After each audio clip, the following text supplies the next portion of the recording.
Hey everyone, thank you so much for coming into this video to learn about pantheism. Now, we didn't really talk about it in the last video, but what is pantheism? Well, pantheism is a doctrine which identifies God with the universe, or regards the universe as a manifestation of God. So what are some examples of pantheism?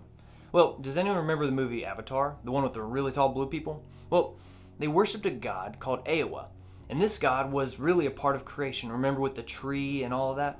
Or think of the Disney movie Moana. I know I've seen it a ton of times with my daughter.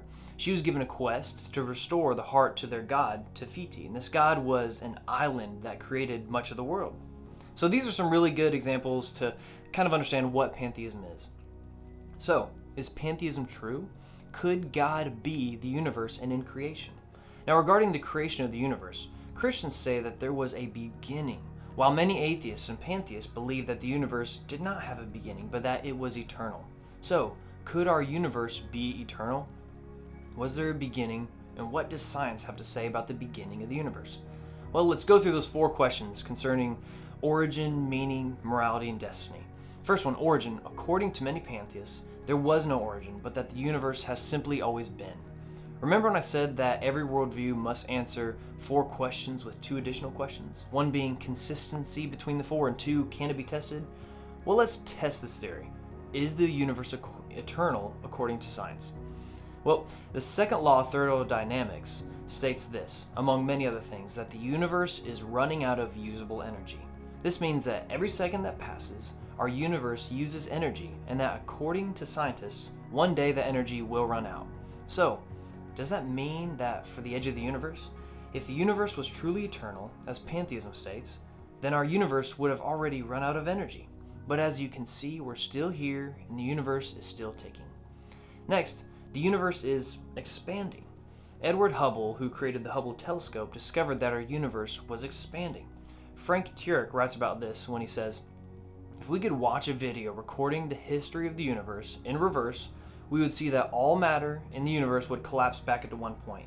But that point wouldn't be the size of a basketball or a golf ball, but mathematically and logically to a point where there was actually nothing. In other words, there was nothing and then there was a bang. There was something, the entire universe exploded into being. And if our universe has a beginning and is constantly expanding, then that debunks the belief that the universe is eternal. In fact, Albert Einstein believed the universe was eternal until he discovered the theory of relativity, which meant that the universe had a beginning and that it was not eternal." Looking at just these 2 examples, we can see that the universe did have a beginning, which dismantles one of the fundamental beliefs behind pantheism. So how can this belief system be trusted? Now, some pantheists may argue that the universe did have a beginning, but how can something be created from nothing? Or how can a God, which did not exist, create itself and then everything else? This simply doesn't make sense logically. So next, this belief system does not answer the other 3 questions very well either. If pantheism was true, then the meaning of life would possibly be determined on the survival of the fittest argument, which is kind of depressing in itself. Also, there would truly be no morality, as if survival of the fittest was true, then there would be no right or wrong, but simply the strongest would survive.